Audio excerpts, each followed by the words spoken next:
Welcome to the 2024 Economic Preparation and Depression channel. I'm your host, Tony. Thank you for joining me on this Monday, July 22nd, 2024 edition.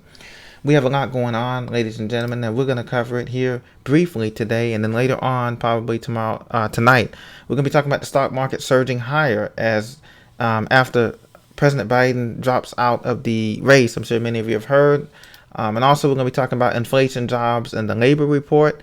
The economy, the new economy that whoever the nominee will face, whoever gets elected after November will face the type of what type of economic conditions they will face. As we all know, we're heading toward that new system, economic system, whether it's CBDC or whether it's a new currency, digital currency, or something, a hybrid combination of both will yet to be seen. But in any event, the Dow Jones is up 0.24%, over 40,000 still currently, over 40,383. The S&P is up, and the NASDAQ is up as well. So we'll look at that. We'll look at the U.S. economic calendar, and we'll look at the 10 states in America, according to CNBC, that has the worst economy right now in 2024.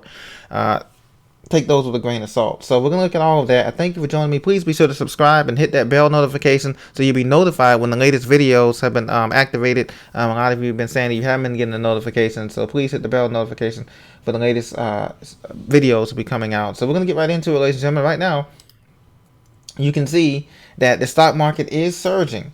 It is surging. It is backing higher right now, and that is because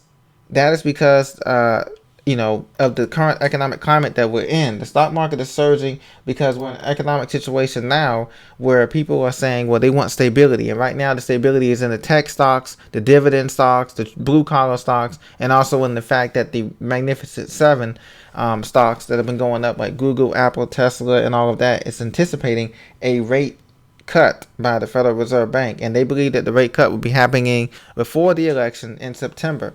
This rate cut is going to be happening very soon here by the Federal Reserve Bank, and that's going to help bolster whoever the nominee is on both sides. We know that former President Trump is the nominee on the Republican side. Once the Democrats sort out their nominee, whoever is going to get that initial rush to help their bid, because the economy is going to be made to look good, at least initially, okay, before the elections, and then things, all bets off after that. So the Magnificent Seven, Nvidia, the chip stocks, dividend stocks, index funds, things of those nature, some of the safer bets, the treasuries, are going to be made to go up, at least in the short term, as things get more murkier on the political front. Now, inflation, jobs, and labor. This came out CNN Business. This came out here. Either way, we know that this economy is in trouble, ladies and gentlemen. And we're here to give you the truth, unadulterated truth. And you know that inflation will continue to rise. We know that jobs will be continuing to be kind of flatlining, and the labor force, we know, will be shrinking as more and more people seek ways outside of a traditional 9-to-5 to make their money and to be able to make ends meet in America and in the Western countries, UK, Canada, Mexico, South America, even in Europe, and even in countries outside of Europe, Australia, India, and Africa. Everybody's work, as we know it, will be redefined by AI, automation, robotics.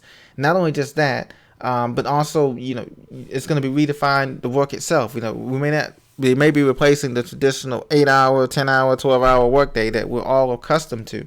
And this is what the new economy is going to be bringing here. Grocery stores, grocery store prices are still expensive. That will continue after the elections as well. Food, water, the basics are going to go up. Food, water, securities, antibiotics, medicines, survival supplies, pepper supplies, as you know, those prices for that is going to go up. You've been noticing the solar generator prices have been going up on Amazon, different prices like that. Tents, things like that is going to be going up. But on the non-essentials, electronics, goods, things of those nature, they're going to be going down. And that's going to be depreciating. So jobs remain stable so far for the year. Like I said, we've been adding about 200,000 jobs since May and June, okay? But those numbers always get revised downward every other month. They revise these numbers downward. The Bureau of Labor Statistics, or BLS, who puts out these numbers, they're going to revise these numbers downward. Unemployment is jumping. The initial unemployment has jumped up to 4.5% nationally, okay? Some states are doing better than others.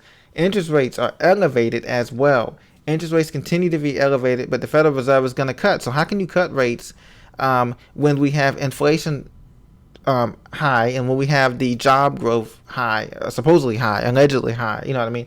So this is the situation that we're going to face in this tentative economy that we're in, this uncertainty that we have both politically, socially, and economically, and even spiritually in this in our nation. This is what we're facing. Manufacturing jobs, domestic manufacturing jobs, they highlighted this. This has been a flagship of Biden's administration. Has not been what everybody thought it was going to be. You know, we thought the semiconductor bills, when they went out there and talk about putting facilities in Arizona, Colorado, New Mexico, Oregon, and Texas, that's going to take time. This is like a 10-year project, ladies and gentlemen, to bring back the manufacturing jobs, as you know. So manufacturing jobs across the country have plateaued at 13 million employees after recovering a sharp pandemic related downswing in 2020, according to data from the Bureau of Labor Statistics, like I was saying. So here's the key. The labor force in America is about half the population. So you're looking at about 160 million people who are able and willing to work in America, regardless of whether it's blue collar, white collar, government, technology, private sector, angel investors, you know. So you're looking at 160 million people. So out of that, only 13 million employees are involved in manufacturing jobs, and that number is shrinking because a lot of companies are not investing in succession planning or helping, you know, apprenticeship programs for high school students or college students to learn these skills on the job, whether it's technological skills, coding skills, robotic skills, you know, mechanic skills, carpentry, etc. Those have been done away with since about 30 years ago. Now we've got the economic calendar. Ladies and gentlemen, a lot coming up this week. Excuse me. On Tuesday, we have the existing home sales. That's going to be very important because we're going to find out how many of these homes that have been on the market for 100 days or more are actually selling outside of the hot areas that people talk about all the time. Okay, then we're going to find out the PMI, the manufacturing numbers, come out on Tuesday as well at 9:45 a.m. Eastern time, I believe. New home sales on Wednesday. That's going to be very important too as well. New home sales have been dropping. In June, they dropped down to 619,000 from a 644,000 high in May.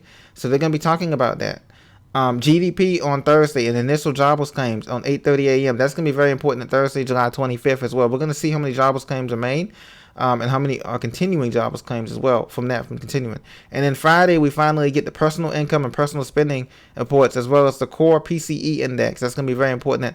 And the consumer sentiment, how they feel about how Americans feel about the economy at 10 a.m. on Friday.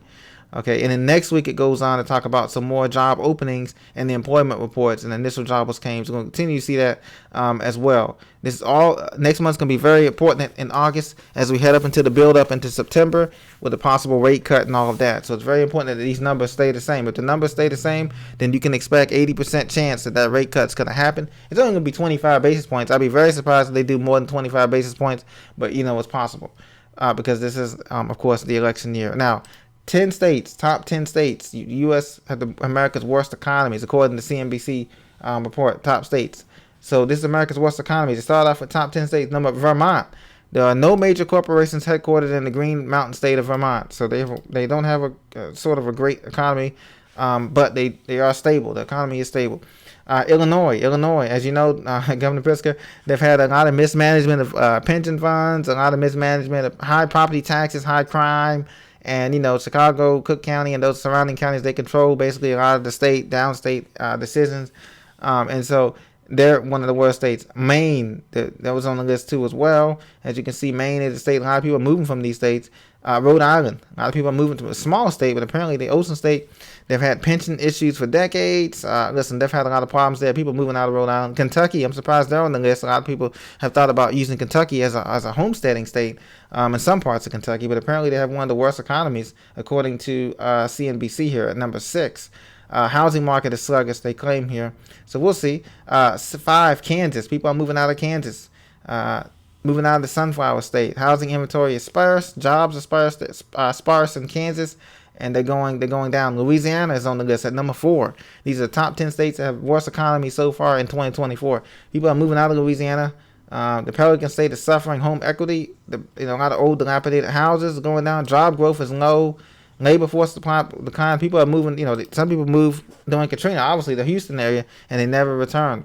So New Hampshire, huge Granite State, huge economy. Economy is going down, and then we have Hawaii as well as Mississippi. Hawaii has a cost of living problem there. Hawaii is expensive, and they don't have a lot of housing there for the people who can afford to live there. So Mississippi has the worst economy. No surprise there. It's the poorest state in the union. The poorest state in the nation, just about. and they don't have any type of economy going on here. Job growth is weak. They have a weak labor force, and people just, if you're born in Mississippi, they basically, time you get high school, most people think I'm moving out. They're getting out to another state because the grass is greener, definitely greener on the other side. Not no state in Mississippi, but people are moving out of that state, and this is pretty much spot on as being the number one state with the worst economy right now. And so we have to continue to be vigilant, ladies and gentlemen, excuse me, and preparing, because this is not going to be a sprint. This is a marathon. I keep telling you that. And regardless of your political, religious, or social affiliation, we know that we're heading to a slowdown.